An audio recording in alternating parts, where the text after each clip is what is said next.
and welcome to the first Neblet the Florida Girl podcast. I'm joined today by Cheeto and Robbo from the Film Geezers. Hello. Hello. And they've kindly agreed to co-host with me.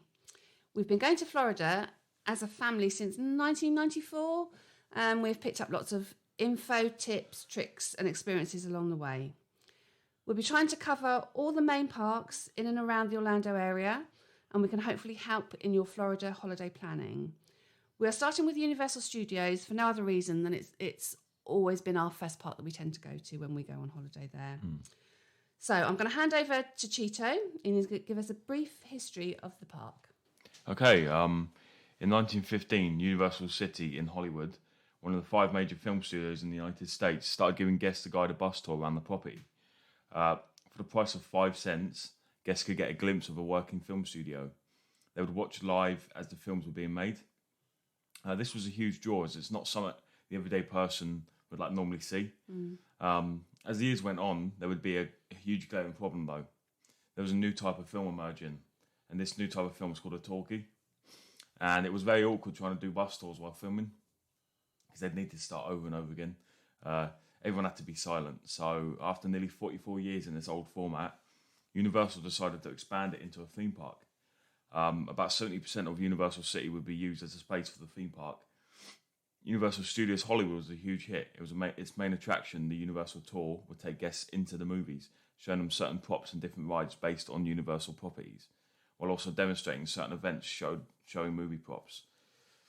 After the success of Universal Studios Hollywood, Universal wanted to bring their park to Florida to rival Disney World.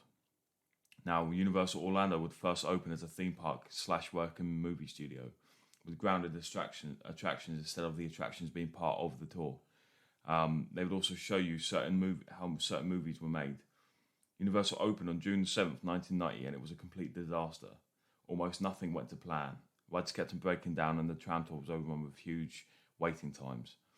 Luckily, Universal was able to get past this. They have moved past the working studio gimmick, and it has turned into a fully fledged theme park. Universal remains one of the best and most visited theme parks in the world, with nearly 11 million guests visiting the park each year. God, that's a lot of a guess, isn't it? I mean, I know both Robbo and I, we went to the park, to Universal Studios. We went there fairly early on, didn't we? Yeah, I first went in 1997. And I think I went in 1994. So I think the original one that's left, Cheeto, correct me if I'm wrong, is just the amazing E.T. ride, extraterrestrial. Yeah, and the reason why that is because Steven Spielberg literally said to them, if you ever get rid of that, then you can stop using my properties. So yeah. The part would go down, you know what I mean, as in terms of quality. Amazingly, I didn't ride that till 2018. How come you never rode it when you went in the 90s? I don't know. I have no idea. I think that's for it's over the back part of the park itself. So it's in Woody Woodpecker's kids zone area. It's sort of out of the way, isn't it? And it is tucked kind of around a corner. So if you haven't got young children that were brought up on ET, you might not necessarily make a beeline for it. Would you agree with that? Yeah. Luckily, I used to watch ET all the time, and it's just one of the best rides. Even though it's the oldest one there, it is one of the best rides. Again, it's got that OG feel about it, hasn't it? It's got that, it's a bit like when you go to Magic Kingdom, you've got to ride Small World. It's a tradition, isn't it? It's got to be done, yeah. So. Yeah, fantastic. Okay, so we're just going to move on, and we're going to do a little bit just about the park itself and some things that might help you around the park. I can tell you some info on a bit later on about cost for things, but as a family, when we're doing the Universal Parks, we always stay on site. So we stay on one of the deluxe hotels. Our preferred hotel is Hard Rock Hotel. It's got a great vibe to it. But one of the other reasons, other than it being a great hotel, is the fact that when you stay in a deluxe hotel on Universal property, you actually get given express passes. Which allow you, they're essentially the same as a fast pass for Disney, but the express passes work on all the rides. And they're unlimited as well if you stay on site. Yeah. Which is the big draw for it as well. You know? Absolutely. I've been to Universal 3 times, 3 separate times, and I don't remember really queuing up for a ride that long, even on the big ones, just because we had obviously the fast passes. We have been without fast passes as well, and the difference to how the day runs is huge. If you were to buy the express pass, they're called, not fast passes. If you were to buy the express pass individually for the day, which you can do without having to stay at the hotel, it costs you just under $100, so it's $99.99 per person, and that's for like 2 parks. 2 days. Might as well stay in the hotel, isn't it? So if you can stay in a room for $200, then it works out so much with up better. to 4 people, it works out to be so much better. And that's why we do it every single year. And we always say, with a lot of the reason why we love Universal is because of the Hard Rock Hotel as well. It's like it's so much. One, it's so much easier. You get to take the boat ride over, and it's just an experience as well. Of course, you got the actual parks next to you, but you also got City Walk next to you as well. You can go out, I love City Walk. Like we always for us, like every time we've been there, we've gone to Jimmy Buffett's and we've gone to the actual Hard Rock Cafe, and literally it's like barely a walk over there. Where you can take the water taxis as well, can't you? So, but there is still you still have to pay for parking on the hotel. I think it's $25 a day. And there is like the incidental cost for tipping, because the bad guys, they'll insist on taking your bag up to your room, and so obviously you have to tip them. You have to tip if you want a valet parking, you have to tip them. So there is some cost involved, but it is offset by the fact you get the fast pass or the front of line passes, and I think you get early entry to the park, don't you, as well? Yeah. And again, you get like Cheeto says, transport to the Universal Walk, City Walk, sorry, which is really good as well. Then you don't have to worry about getting there. No. How long do we have to did we book in front when we were booking our Hard Rock Cafe booking? Yeah, Hard Rock. If you want to eat at Hard Rock Cafe, it does book up very quickly. Now they release dates, I think 3 months out. So I always make sure I book it as soon as it becomes available, because then you'll be left with maybe either early, 4 o'clock, or late, 9, 10 o'clock. So if you're going to eat between 6 and 7, the best time is to book it early. Definitely. As to places to eat, we've done a few. As Cheeto said, we went to Margaritaville, and we tend to always go there. We always get a good meal there. Yeah. We've also eaten in the hotel itself. Now, we've had some mixed experiences with this. So would you guys agree? Yeah, I mean, I'll just go back to when we went to the Palm, which is the top dollar one. Yeah, it's the fine dining one. We went there in shorts and stuff. But it was okay food, but like I had a steak from there, and previously we went to Longhorn. And I actually had a better steak at Longhorn than I did that there. I agree. So that just sums it up, And it cost us about $500 less as well. Yeah, it is that. Those are the prices we're talking to go to the Palm, and then it was the kitchen. We had a meal in the kitchen, which was, that was okay. I actually preferred the meal in the kitchen. Yeah, I did definitely. the Palm. And it had a I don't know if it's because I'm not up to fine dining, but it had a nicer feel around the place. Definitely. We felt a little bit not uncomfortable when we were in the Palm, but just whether we would dress correctly. Although they said that it was fine to go in with shorts, but there's people in there. I remember there's someone in there with a tux or something. So I don't remember that. Right, we're going to move on. Just on that, the Palm is what they call home style as well, isn't it? So what they do is you get your main course, and then they bring out the group vegetables and things. Okay, yeah.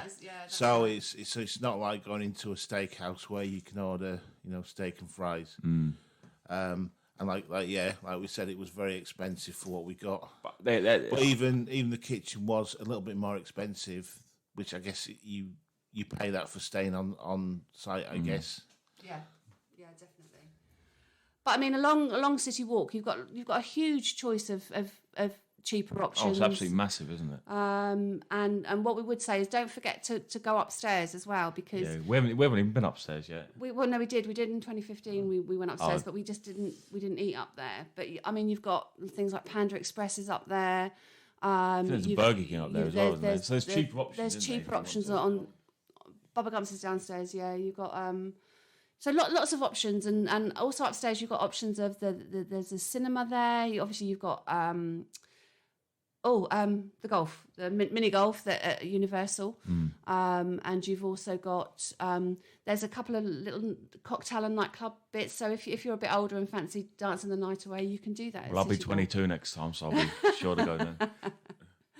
Okay, fantastic. Right. This is a tip as well. If you like, just to go out for a drink, when you go out for a meal, they do tend to move you along quickly, so they don't let you sit after your meal and have a few drinks. Well, what we normally do when we do drinks is we go back to the bar outside, don't we? So yeah, that's just one thing to remember. Is they're not being rude. I think they're just trying to seat as many people as they can. How expensive are the cocktails out there? I think it's a little bit, $14. probably a little bit more expensive than you would pay here. But again, it's in the hotel, And you get a signature glass as well. So you're paying that premium in a way. I mean, when you go out to eat normally, drinks are a little bit more expensive out there than you would pay here. What do you pay for a beer? Is that about $9? I think sort of like an Olive Garden, you were paying $9, $11, depending on obviously size of beer.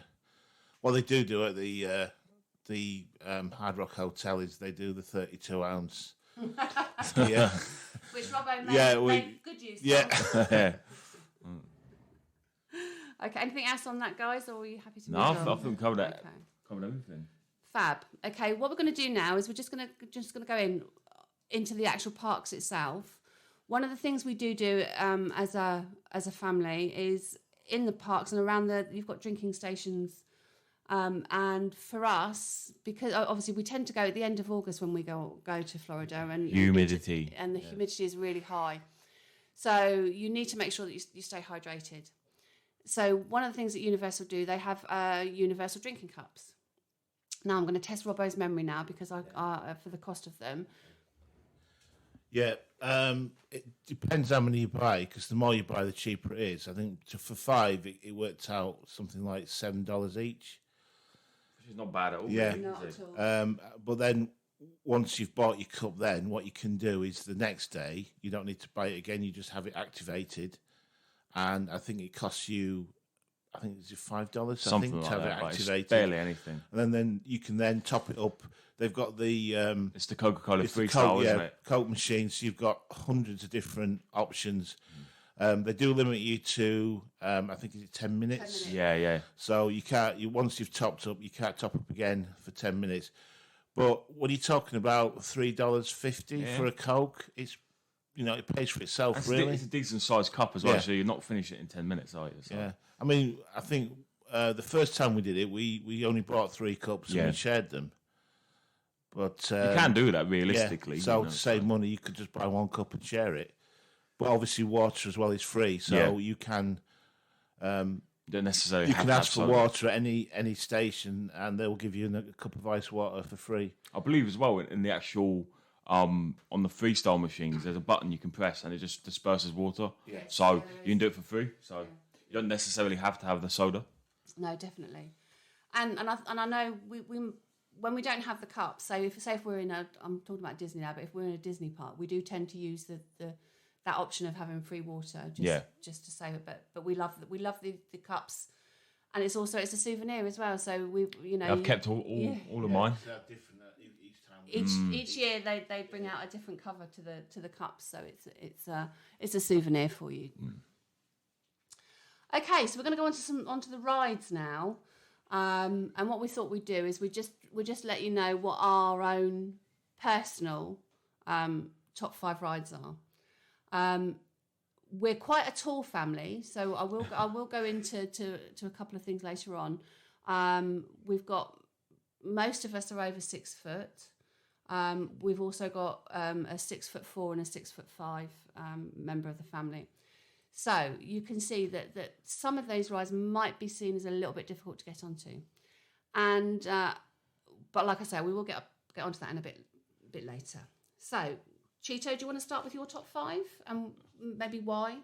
Okay, yeah, I'll just say it and give a little bit. So this is in no particular order, by the way. I can't pick what's the best and what is One least. over the other. So the first is Revenge of the Mummy, and it was odd because I don't think I did ride it in 2015, didn't we? And I don't know. The reason why it's on my list is because there's not many in Universal. There's not many like coasters really, and I'm not that big like in Universal Studios. I'm not that big of a coaster fan, but it's like a mix of a coaster and a dark ride. Yeah. And I love the Mummy films anyway. Well, the first two, the other one's a bit bad, but and it's I always say this. It's from a different era as well, because like as well as everything else, theme parks they go in eras. And this is like that late 90s, early 2000s era.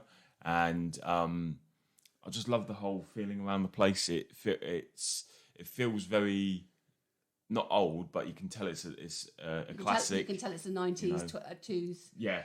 And to be fair, it overtook Confrontation, and I'm not that sad that it did, because at least it can live up to that type of Confrontation type of ride. So. Yeah. And they've actually, in the gift shop, they've brought out new merchandise, which means it's going to be there for a bit. It's going to be there. Yeah. So even though it's been around there since 2003, yeah, definitely, it's going to be around there for a couple of years now. So it's good to hear. My second isn't really a ride; it's more of an attraction, and it's T2 3D Battle Across Time. And I'm a huge Terminator fan, and I love Terminator 2. And speaking of, it's from a different era. Well, this is very, very early 90s. When you walk in, you got this huge, it's like this huge screen, isn't it? And it's got Skynet. Just the that just opened when I went in '97. Yeah, it'd only been open like a week or something. It's amazing. It's hard to explain what it actually is, because it's you sit in like this theater, and it's this huge like almost 180 circular screen, and it's a mix of movie, which has actually got all the characters in, played by the right actors, not just some cheap people they got into cover. And it was actually directed by James Cameron as well. And it's 27 minutes, the movie. But then also, it's a mix of like a live show as well. And what happens is, when there's a scene where they're like running at the say towards the audience, a bit of smoke will come up, and then there's actually live actors, and they look like the real actors, and it's almost like a stunt show mixed with a movie, and it's an amazing experience, and it's one that I'm so glad that I was able to, because it got shut down in 2015, 2016. I think we saw one of the last showings in 2015. Yeah, so it's one that I'm very glad I got able to see, and it's one that I remember fondly because I had such a good experience. Even 20 years later, it still held up for me, because it didn't age badly. It aged where it's just aged like a fine wine almost, So that's the reason why it's on my list.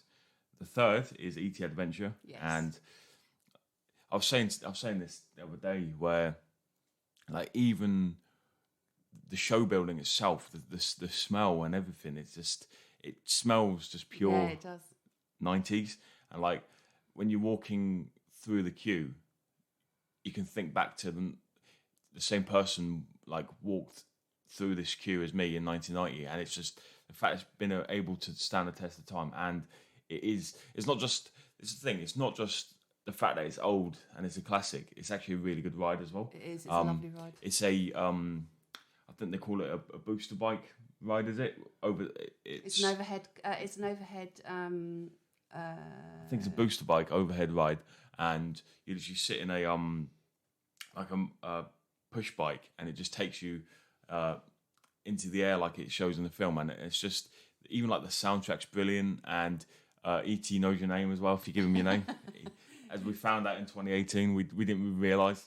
But yeah, it's just it's like a little cute ride, but it's just amazing, and it's one if I could recommend any ride to do, it would be that one, because it's a classic and it's going nowhere. And the fact that anyone can ride it, so anyone can ride it. The whole family can ride it, regardless of age. I think that makes it special as well. Yeah, right. My fourth is Transformers: The Ride 3D. Yeah. And now I think this is, in my opinion, the best ride in Universal Studios. It just has that mix of I know it came out, I believe, in 2009. I want to say, where 3D was in, but it has the perfect blend of 3D and actual like practical. What do you call it? Practical like track and everything. Yeah. And like I said, even when we last went 2019, it still stood up then, and it still stands now. It's just like on the edge thrills, and it literally feels like you're there because it's like it's a motion sensor, like it's motion. What do you call it?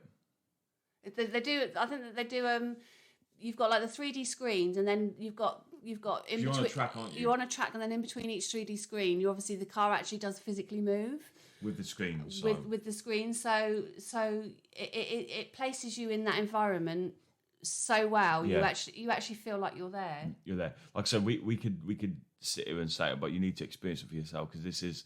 Like I said, even though I'm a huge Transformers fan, even if you're not a Transformers fan, just the fact how the ride experience is, you're gonna have a blast on it. So it's like I said, it's definitely up there with even one of the best rides in Florida, maybe the best dark ride in the world. It's certainly up there for me. But yeah, you need to check it out. And the last one is Despicable Me Minion Mayhem. And now, this is one where like I've seen all the Despicable Me films and stuff, but never, they're all right. But the actual ride itself is just a fun experience because it's the first. It's actually when you walk in, you've got Bourne down the right, and then you've got the first ride that you actually see is Despicable Me because you got the mega store on your left, and then Despicable Me right there. Yeah, that part of the park's called Production Central.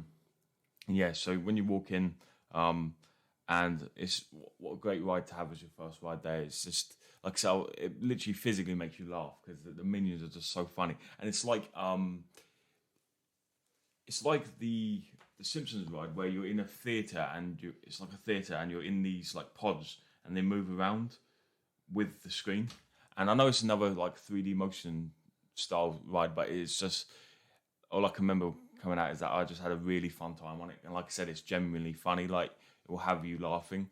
And I love the queue, and I love the exit where there's a huge screen and it just plays like music. You have a great time on it, don't you? They sometimes have car minion characters there, don't they? As yeah, well? yeah. So you get a photo op. You get to have a photo op, and you can also get to have a boogie with a minion, which is who doesn't want to do that? It's amazing. Like I said, you paid all the money. You might as well experience it for yourself. Absolutely. And there's no reason why you shouldn't be going on these rides. But yeah, you just have a blast on it, and that's why those are my top 5.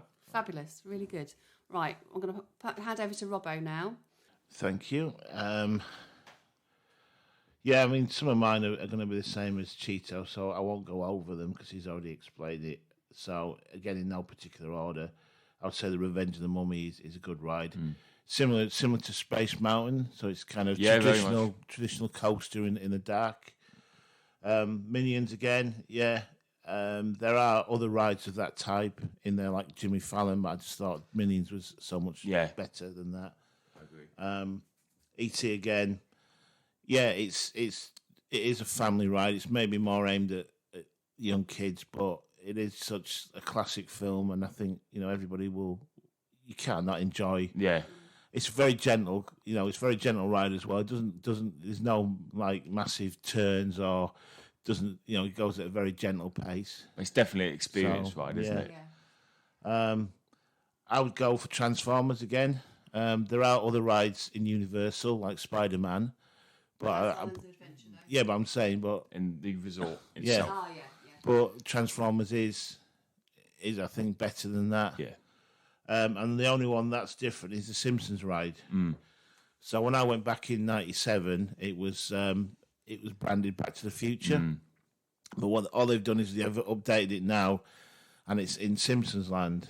Yeah. And what it is essentially you get into like a car, Simpsons car. It's another 3D motion. Yeah. Isn't it? And you essentially it's like the building's a dome, and they project obviously the movie on the dome, and essentially the car moves with the movie, so it gives you that feeling of it doesn't actually move backwards, it just moves in place. Yeah. But it gives you that feeling of motion, and you really do feel like you're actually moving. And it's funny as well. Yeah, isn't it? and it's funny as well. And also the actual line into one of the best lines of this. Yeah. Because they play sort of Simpsons cartoons and things, and so just to keep you occupied. Well, also when in a certain part of the ride itself, there's a part where I don't want to give sort of spoilers, but there's a part where you're in close contact with Maggie, and all you can smell is baby powder. Yeah. I mean, it's just going that extra length. It's just going that little extra bit to make it worthwhile. And then going back to like the rides, I mean, I miss Jaws. I wish they had that. I managed to ride it in '97.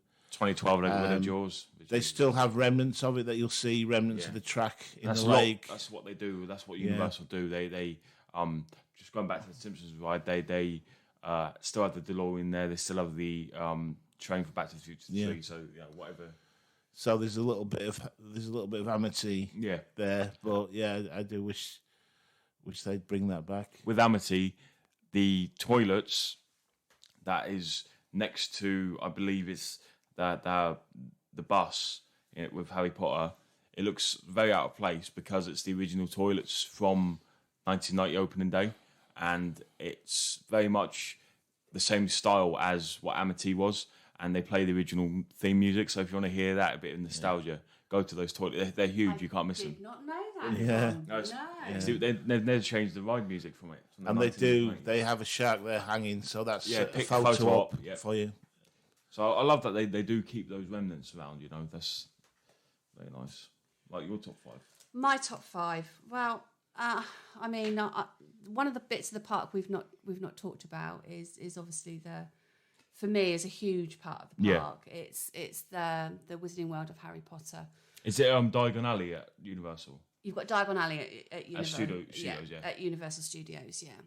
So that's going to feature in my top 5 rides, but I'm actually going to go in order, actually. So my number 5, again, a lot of these are the same as Robbo and Cheetos. My number 5 is Minions. Brilliant ride. Love the queue. When you're in the queue, just look around the walls because you've got all the kids' drawings around the walls where they've been drawing the family on the walls, which is fantastic. Number 4 for me is The Simpsons. Again, all for the same reasons. Number 3, Revenge of the Mummy. I love that. I love the fact that it's a roller coaster and a dark ride as well. So you'll be trundling. Well, when you first ride it, you'll be trundling along nice and steady, nice and sedately, and literally all of a sudden you shoot off on this fast rocket ride, and then it stops and slows down again, and then you're waiting and the anticipation for you to just because you know it's going to happen. Yeah, again. you know it's coming. Yeah. And there's a part on it where the cart you're riding on changes direction, and it's just a great ride. I think it is a great ride. My number 2 is actually in the Wizarding World, and that's Gringotts. It's a fantastic ride, Gringotts. The queue is phenomenal, and I would suggest that if you even if you don't want to ride the ride or you can't ride the ride, you can still go along and experience the actual queue itself, which in itself is almost like an attraction and a ride.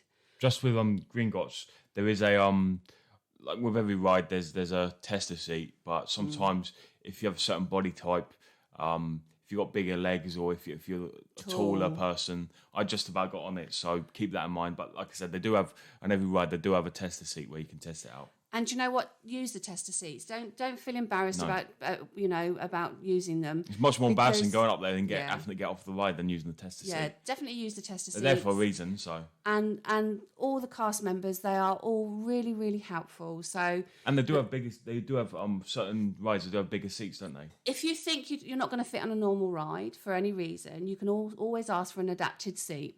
An adapted seat it's a slightly larger, might be just slightly wider or have slightly more legroom, which will aid in your access and the comfort of your ride, really. Okay, and then going back to my number 1.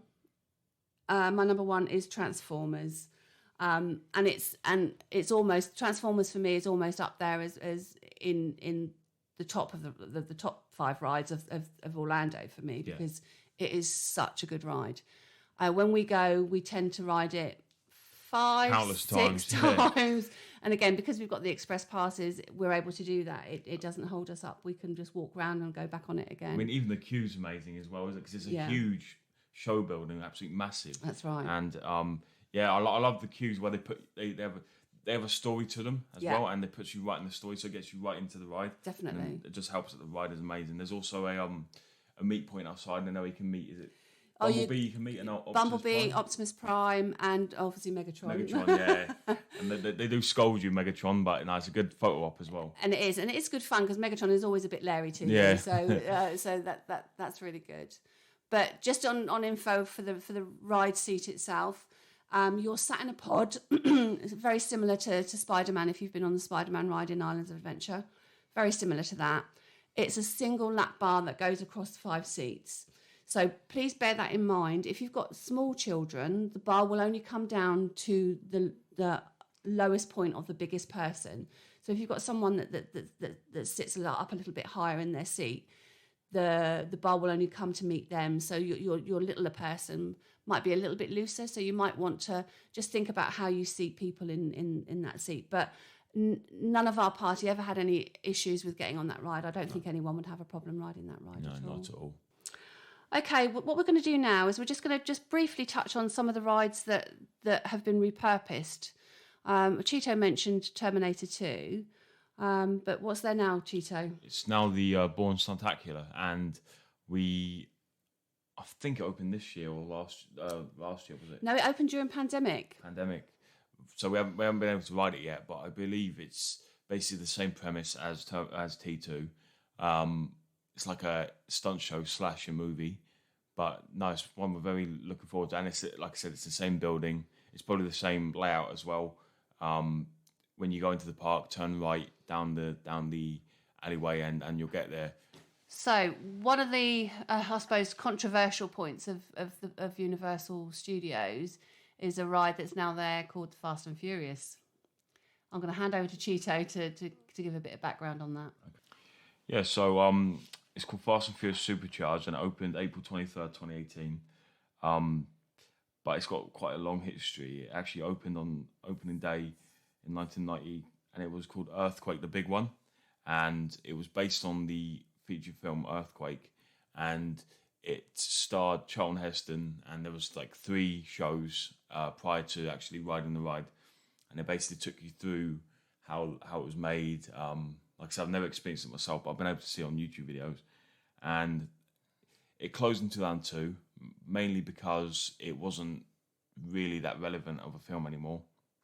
And then on November 2002, they opened Disaster, a major motion picture film starring you.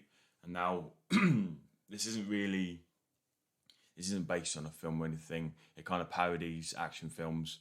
It's loosely based on a couple of films, but it keeps the same ride formula where the 3 pre-shows, and it's the same. The actual ride is the same itself, but the actual overlying story is you actually get people from the audience, and you film different sequences, and at the end after the ride they put it together, and that green screen you in whoever got picked, and it's like a little movie, and it also stars Dwayne The Rock Johnson as well, and it was okay. Like Christopher Walken was in that con yeah, as well, Christopher wasn't Walken. Yeah, they used the thingy's ghost effect to make it look like he's there, but yeah, it was one of those rides where when I used to see it like all the time on YouTube, I used to remember because it was a classic, and it was, to me, that ride really does like represent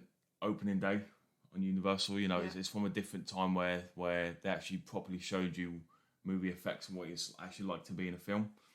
And it closed. We were actually one of probably the last couple of people to ever really ride it, because it closed on 8th of September 2015.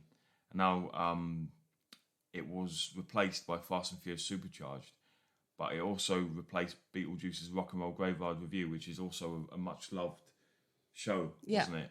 It was like a musical spooktacular, Yeah. I think, was it? And just don't get me wrong, the ride could have been absolutely amazing, and it would still be frowned upon for replacing an absolute classic. But That's how it is. But it's a shame because it really didn't live up to expectations for us personally as well. I mean, us two, we're not. I've never seen a Fast and Furious film. No, neither have I. They don't really appeal to me, but I'd still expect to go to a place like Universal and be blown away, but no matter what it was. Yeah. And it's just all it really is. It still follows the same layout because it first actually appeared in the tram ride in Universal Hollywood. That's right. And it works so much better formatted to there. The story works much better. Where when they announced it was coming to Florida, everyone got excited and they're like, okay, but no, they kept the same ride and they had to because it's a standalone attraction and there's still the same layout of the 3 shows. They had to come up with some story to fit into it, and it just doesn't work. It doesn't work. You're trying to fit like squares into a circle sort of thing, circle definitely. hole, you know, and it just feels clunky. It feels like it shouldn't belong at a park like Universal, and it's just it's another one of those screen-based rides, isn't it? And it's just I just remember queuing for a long time because Yeah. you kind of go from one area, you watch a bit of video, and then you go to another Yeah, area more and video. watch more video. And I think there was like 5 or 6 of those. Yeah. And it's all based around the franchise, which I don't know, like you said. And I think the premise is we're going to go to a party, isn't it? yeah, it just doesn't flow well And at all. then we get on this party bus, which is the old Earthquake subway, and like you say, so it's kind of they've tried to shoehorn a ride into something that's already there. Yeah, I think they would have if they would have done an original ride for like if still it can be Fast and Furious, but if they would have written an original ride, done it so that it can fit much better into Universal Definitely. Orlando because they're 2 different parks, Orlando and Hollywood. Yeah, definitely. But yeah, the actual ride you take this bus, it's a party bus, and you take this bus and you go in front of these screens. It's like Kong from Universal Islands of Adventure, but done much worse. And it's like it's almost like a horseshoe screen. So it's really odd because it's either side of you, but also there's the screens in front of you as well. And the actual graphics themselves are horrible. Well, the actual thing doesn't move, does it? Apart from it's like like being on left and right. a train, Yeah. and that's it. And I remember the actual because opening day they got all the actors out and they were saying this is a stunning experience. We came in. I was actually had high hopes. You know, it's a modern Universal ride. You know, you'd think it would be, but it's just the I mean, I'm picking little things, but the graphics. I've seen much better graphics on the early 2000s video game. You know, and the most infamous part about the ride is the bit where Vin Diesel is taller than a helicopter. He jumps on top of a helicopter, and it's just it's just so clunky. I don't know if it'd be different if you're a fan of the franchise or not. Yeah, but quite possibly, but I just still, think- just it's certainly not a ride that you could ride over and over again. for us, this is us. But yeah. this is Yeah. us personally. There's a lot of people that like this ride, but I mean, we rode it once in 2018. Went again next year, the year after, and we haven't ridden it, and we don't plan on really, do we? No, I mean, I'd be prepared to go back and ride again Yeah. if there was no queues, if I didn't have to queue for any to be amount of fair, time. The queue, there's no queue on it anymore, really. I think the average queue time for that is 10 minutes or something. I think it's always worth riding a ride more than once because I think your first opinions can sometimes always be a little Yeah. bit tainted, especially if you don't enjoy the ride itself. So We'll have to give it a go again. I But would never say no. I believe that was going to be one of the marquee rides on the opening of Universal Beijing, okay, yeah, and they cancelled it. And I don't know if that's because of negative yeah, quite possibly. reviews from the Florida one, possibly. But they reckon that the Hollywood one and the Florida one are completely different as well. And the Hollywood one is a lot better. Yeah, like I said, it was made for the tram tour, so Right, I think that's enough on that ride. I think for a talked about ride ages. for a ride that we don't particularly like, we've discussed it quite a lot. So we're getting close to finishing up now. I just wanted to give you a few quick facts about getting there. It's very easy to get there if you're driving, hiring a car. It's off of Universal Boulevard. You can also use Uber, Lyft over there. and also it's right on a bus line as well. So it's not difficult to get there at all. There's huge amounts of parking as well, isn't there? Huge amounts of parking. Parking is $26 a day currently. If you decide, again, if you're a UK resident, you can probably better to buy your park tickets before you go over. But if you decide as an additional visit that you'd like to go and try while you're out there, a 2-park 3-day ticket, which would be for Islands of Adventure and for Universal, costs $67. But remember that's without tax. So when you're in the States, remember that they'll always put tax on at the end. Okay, so thanks very much. That's our first podcast done. I hope you enjoy it, and I hope you'll interact. And any questions you want to ask us, please do. We might not always have the answer, but we'll always be able to try and find it out for you. Thanks, guys. Thanks, Film Geezers. Thank you. And you do also have socials as well that you can hit you up on. Yeah. I've got Instagram and I've got Facebook. You got TikTok. Look for Neblet the Florida Girl _ in between. And yeah, give us a like and a follow. And the podcast will be coming out every Friday. We'll try and get it out every Friday, so it's a weekly thing. So if you want to tune in, we've always got plenty of content coming out. And we're planning to do some lives in that as well. So it'd be really good to build up a community and get an audience. Yeah, we've got plenty of content. So thanks ever so much, guys. Thank you. Bye. Bye.